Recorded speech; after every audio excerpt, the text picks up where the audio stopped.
Сәлем достар, видео бастамастан алдымен видеоға лайк басып, арнаға жазылуды ұмытпаңыздар. Бүгінгі видеода сіздерге альбинизм ауруы жайлы айтатын боламыз.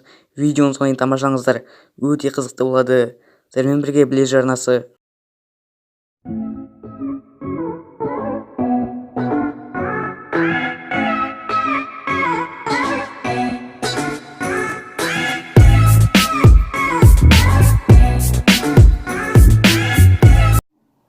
Кейбір елдерде альбинос көбінесе келеке мазақ ету, қысым көрсету және кемсіту нысандарында айналады. Соңғы жылдары Танзанияда 20-дан астам альбиналар және де нанымдар мен ырымдардың құрбанына айналды. Оған сәйкес альбиналардың терісі, еті және сүйектері аурудың барлық түрлеріне емдеуде сәтті қолданыла алады. Осы ырымдардың салдарынан көптеген Танзания альбиналарының өміріне күнделікті қауіп төніп тұр. Альбиналардың емдік қасиеттері туралы қауесет көршілес Кенияда біріндеп тарала бастады.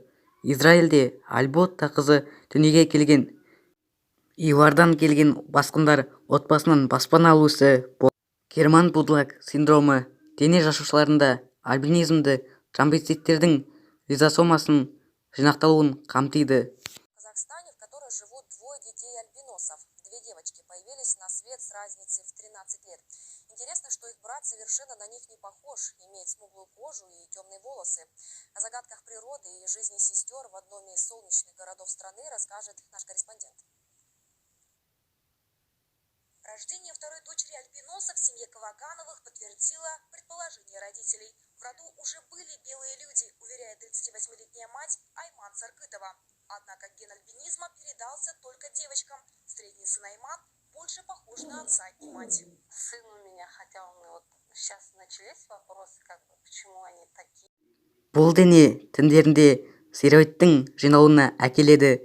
Бұл вегетативті рецессивтің мұра Чехословакияда алғаш рет германдық және пудлактың фиброзы ішектің қабынуы ауруы жатады. Терінің альбинизмі 2 HK2 тирозин 10 HK барлық нәсілдерде альбинизмнің ең көп кездесетін түрі. Бұл ауру сонымен қатар аутосомды рецессивтің бірақ HK1-ге және 15q11-13 жолағына қарағанда басқа хромосомаға бойынша локализацияланған және мутацияланған аймақ парадері Уэйл синдромына PWS және Англеман синдромына AS синдромында жоқ. Бұл HK2 мен осы синдромдардың және арасындағы тығыз байланысты түсіндіреді. HK1 мен мутация тирозинына ферментин, кодтайн генге және оған әсер етеді. Ал HK2 мен P ақуызының кодтайтын және әсер етеді. Ал тирозинасына төмен температурада оның белсенділігі артады. Фермент дене температурасы жоғары жерлерде аксилларлы аймақ және бас белсенді емес және дененің салқын бөліктерінде қолдар мен аяқтар белсенді. Меланин дененің суық жерлерінде ғана синтезделгендіктен қолдар мен аяқтардағы шаштар әдетте қараңғы, ал аксиллалары жарық болып келеді. Температураға сезімтал жылуға тәуелді альбинизм HK1B қосалқы бір түрі болып табылады.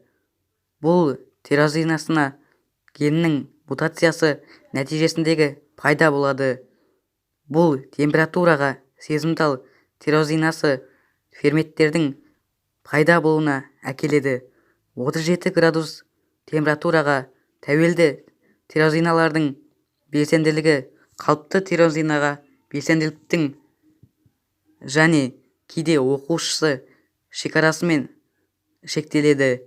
Көру өткірлігі 20-90 дана 20-400-ге дейінгі және жасына қарай ұлғаюы мүмкін. Пигменттердің неви пайда болуына мүмкін, бірақ невидің көп бөлігі пигментсіз. Альбинизмге ұшыраған жануарлар мен адамдардың терісі мен жүніндегі және көздің нұрлы қабықшасында тиісті пигменттің меланин жоқтығынан олар бозғыл тартады, ал өсімдіктерде хлорофиль болмауынан фотосинтез процесі тоқтайды және өсімдік өз тіршілігін жояды.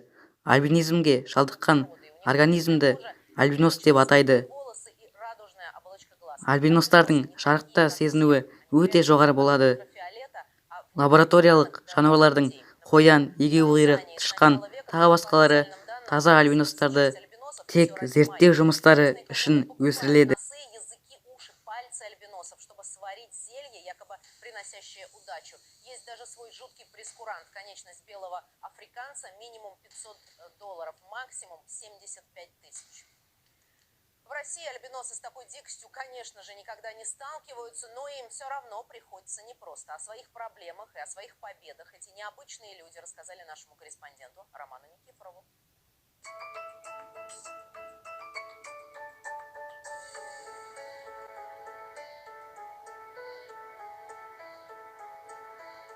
Очки держи-ка вот так вот. Вот так вот держи и наверх двигай. Вот. 8-летняя Нарьяна Иванова моделью стала каких-то пару недель назад, но уже уверенно держится перед камерой. Статус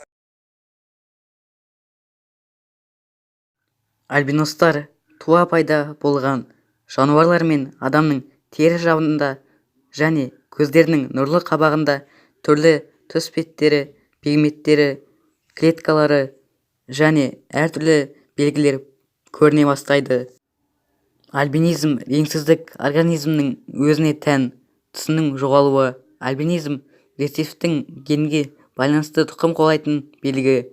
Бұл генге гомозигота кезінде меланин, хлорофиль пигменттері синтезіне тежейді. Адамдар мен жануарлардың түрге тән сыртқы пигментациясы іште туа қалыптасады. Аспай көзі, қазы, шашы, түгі, терісі тағы басқа өзгелерден ерекше түске боялады. Достар, осы видео аяқталды. Егер сізге видео ұнаған болса, онда міндетті түрде арнаға жазылыңыз және де лайк басыңыз.